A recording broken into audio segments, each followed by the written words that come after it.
Hello students, this is Professor Faiz Raut from Jain College of Engineering, Department of MBA. I'm teaching subject Legal and Business Environment. I'm in Module 6th. In this lecture, I'm going to talk regarding the structure of the banking system in India. In the previous lectures, we have discussed regarding fiscal policies, taxation policies, monetary policies, and something about Reserve Bank of India's objectives and what are the importance of Reserve Bank of India for the economy. And in this lecture, we are going to discuss regarding the structure of banking system in India. Well, banking system in India is being broadly divided into two categories: scheduled banks and non-scheduled banks. Okay, scheduled banks are those which are included in the second schedule of RBI Act 1935, and those banks which are not included under this schedule are called as non-scheduled bank. Okay, and this scheduled bank very much come under the purview of RBI, and these scheduled banks can use or can borrow money from RBI for its banking operations, and or can give money or lend money to RBI for during their normal banking operations, whereas non-scheduled bank cannot do so. They can only have a transaction with RBI in case of certain emergencies.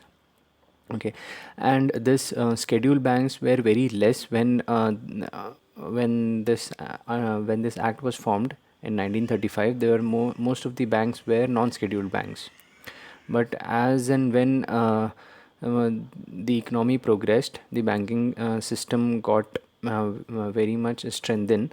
Then all the many of the unscheduled banks were closed down or became uh, or got merged with the scheduled banks, or converted themselves into non-banking financial services, and basically there are presently there are very few non-scheduled banks.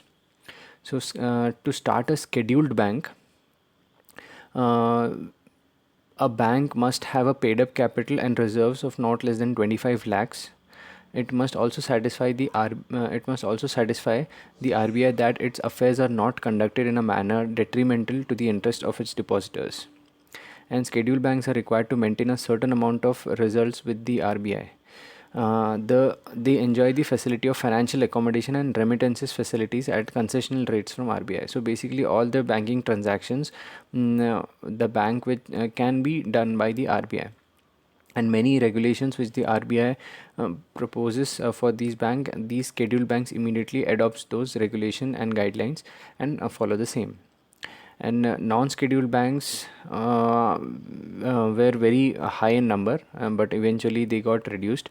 And a few of the non-scheduled banks are certain cooperative banks, and one commercial bank like Jammu and Kashmir Bank, a big commercial bank, is also a non-scheduled bank. Okay, so more or less all the banking system, the major banks in India are scheduled banks.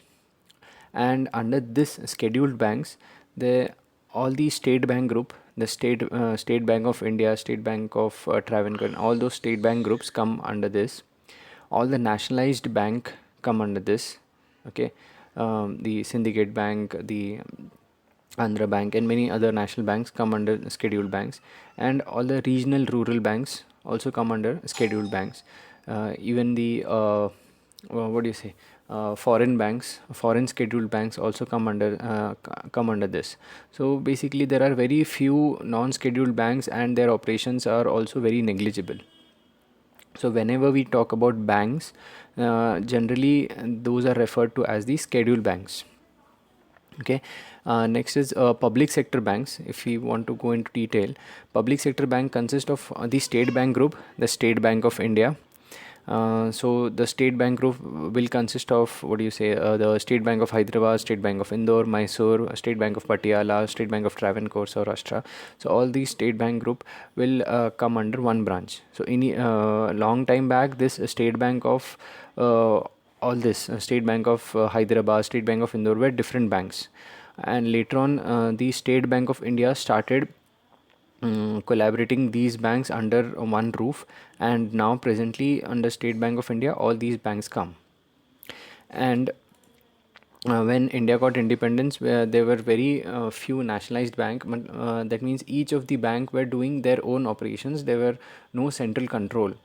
So all these banks were nationalized or got into one roof under the control of RBI during 1969. Uh, and It were 20 of the banks come under this nationalized bank groups. 14 were nationalized in 1969, 6 were nationalized in 1980. Uh, and these 27 banks total, and one bank was later on got merged with Punjab National Bank. So there are total 27 banks which constitute the public sector in the Indian commercial banking. So, with these two rounds of nationalization and State Bank of India already being part of the RBI to the extent of its equity, the nationalization of the bank was done with a view of to serving better the development needs of all the sectors of the economy with the national policy and priorities. Why? Because all the banks were operating separately. There were different regulations, different interest rates, and different banking facilities in many different kinds of many different parts of the country. So when national policy was being formulated, it was very difficult for the implementation, because each and every section or each and every part of the country were having different kinds of banking regulations. So to bring all these banks under one roof, this nationalization and the State Bank of India was also made, and many of the State Bank of different Hyderabad and State Bank of Hyderabad, Mysore, all brought into one roof. Next is regional rural banks.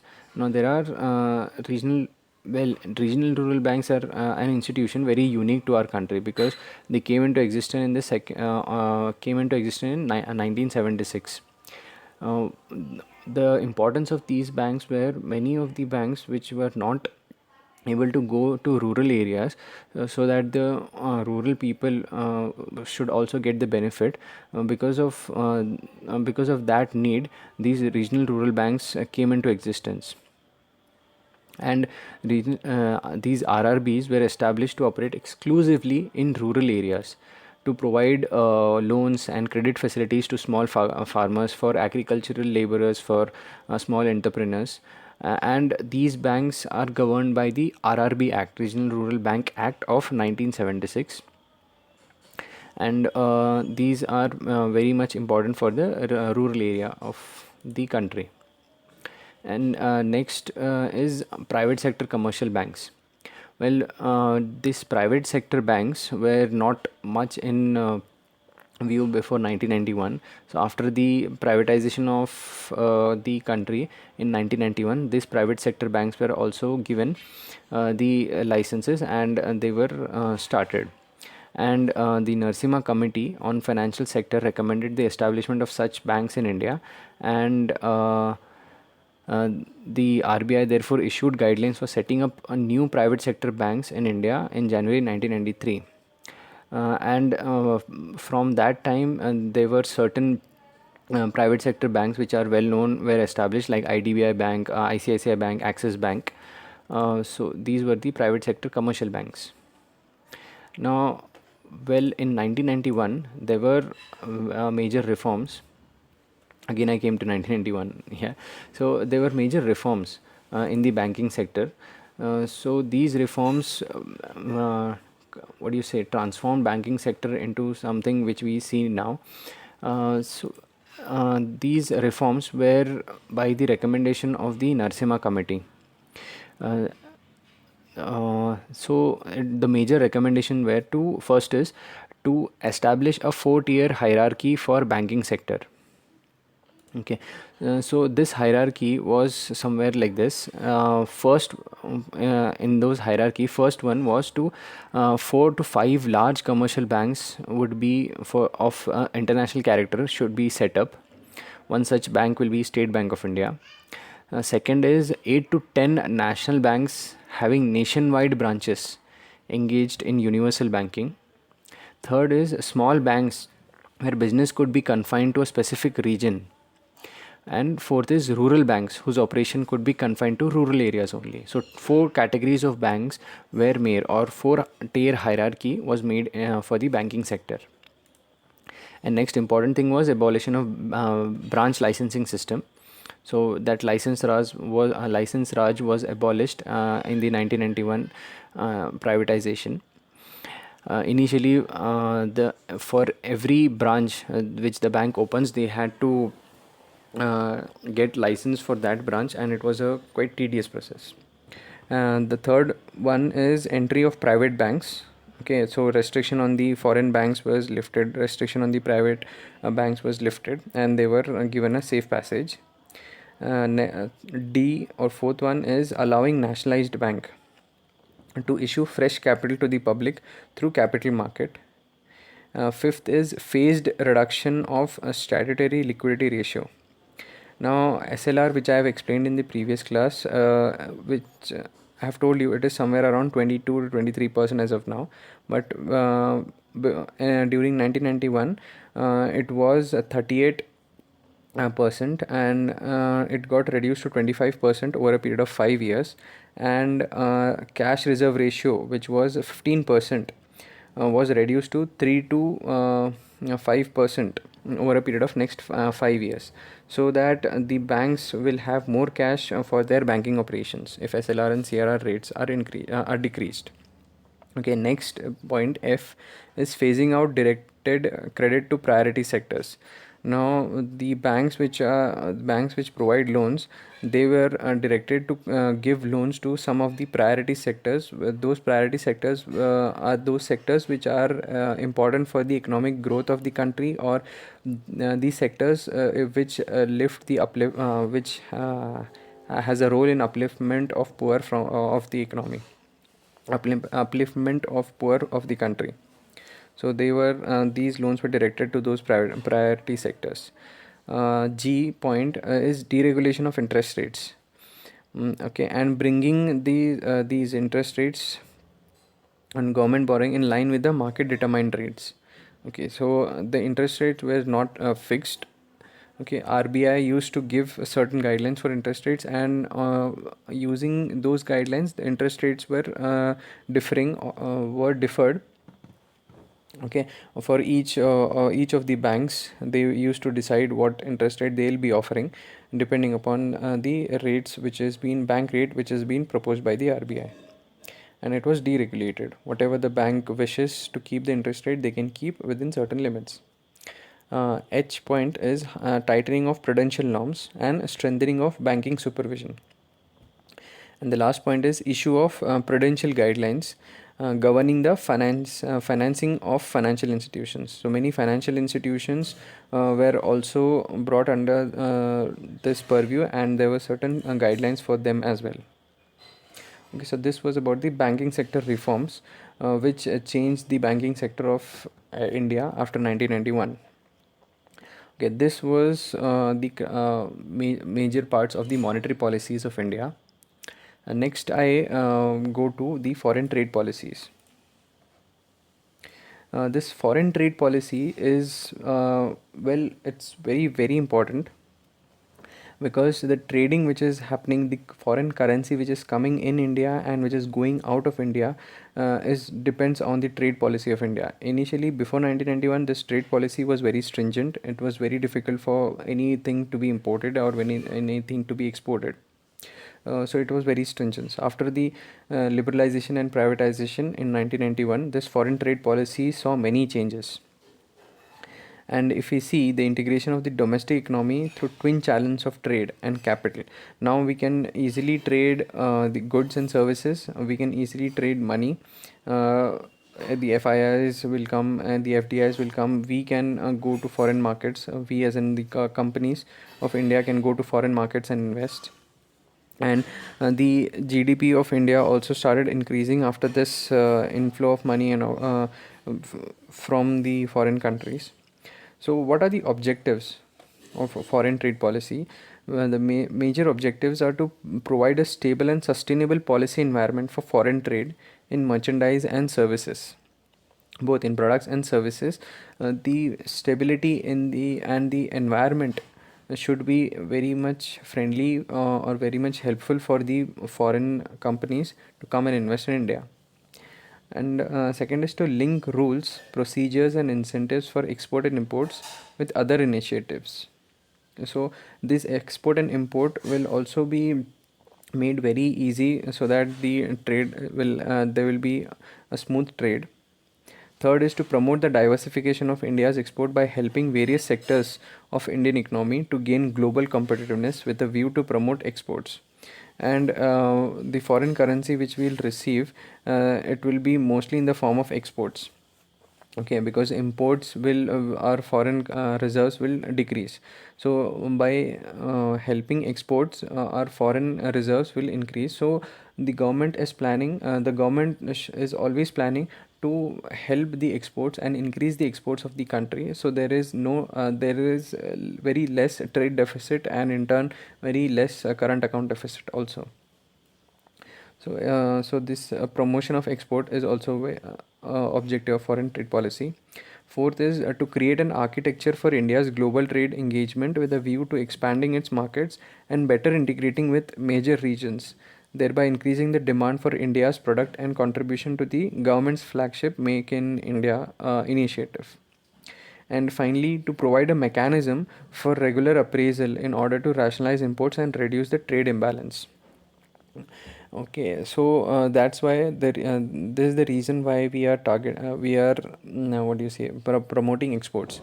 If you just go through the IBEF website, India Brand Equity Foundation, IBEF, from there you can just go and see what are the exports from India and what are the imports which the India have. So from that you can analyze the major imports of India are basically electronic items, after definitely after crude oil. So crude oil forms the major import of India. Electronic items form major import of India. Whereas if I talk about exports, major exports outside India is also petroleum products. Okay, but along with that, major exports include the leather. Okay, India is a huge exporter of leather, gems and jewelries, and meat products as well. So if you want to increase the exports, we need to first of all, if you want to reduce the trade imbalance, because the import is very high as compared to exports, so that leads to current account deficit, which we have discussed in some previous modules.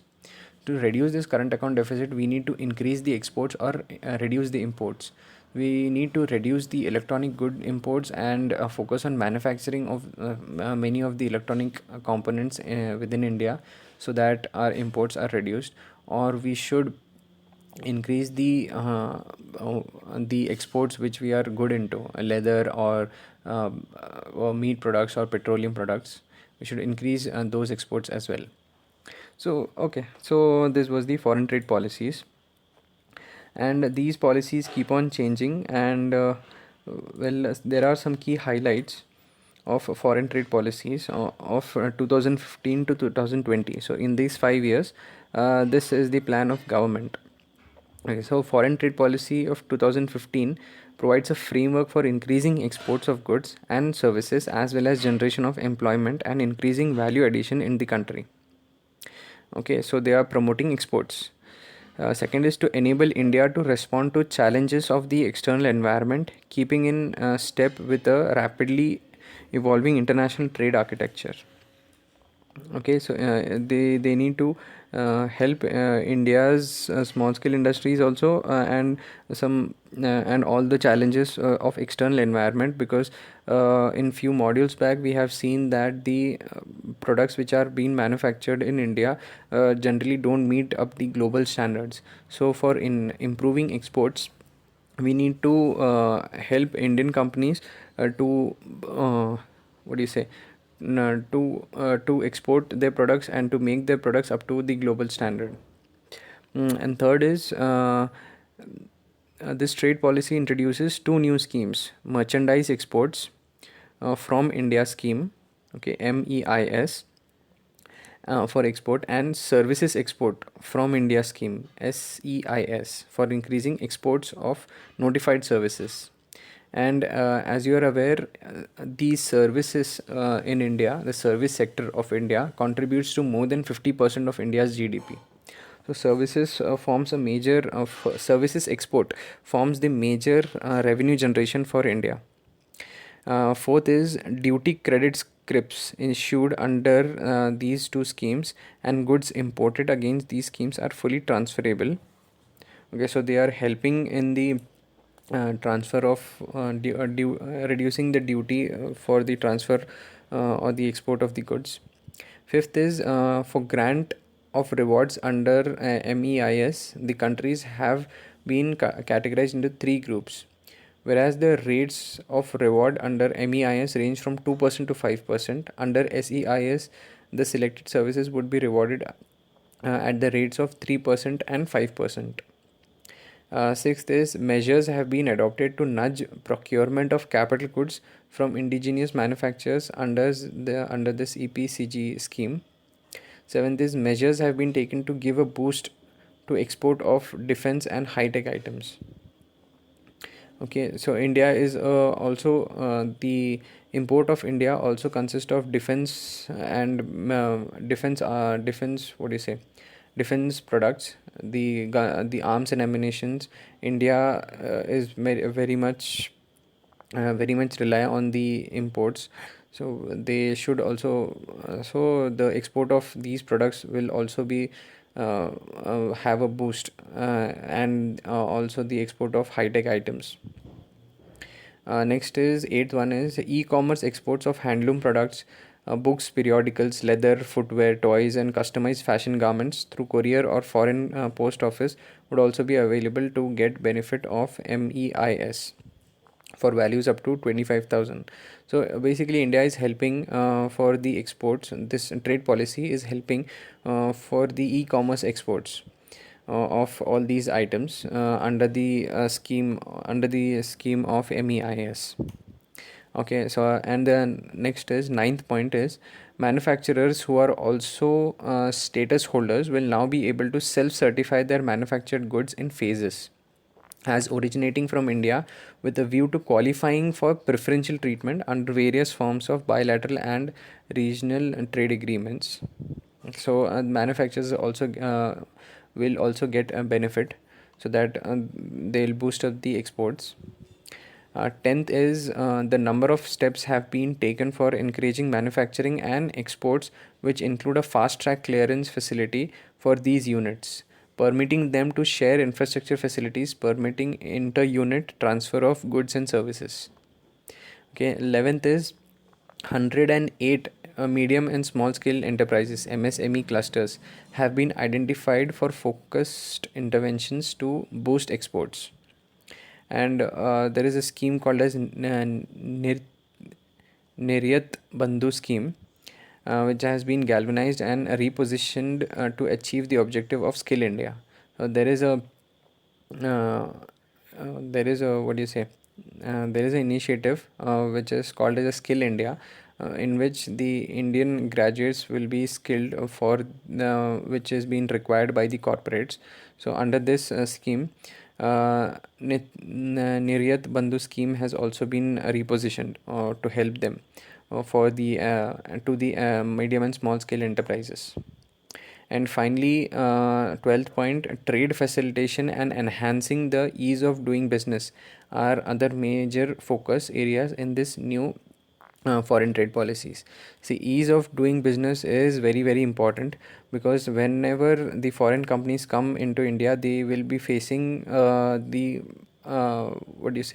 They'll be facing many difficulties in order to get licenses, to get permission from the authorities to start their business. So if the trade policies and the other policies as well are made in such a way that the business to start a business in India is very simple and very profitable, then many companies will be attracted to come in India and start manufacturing.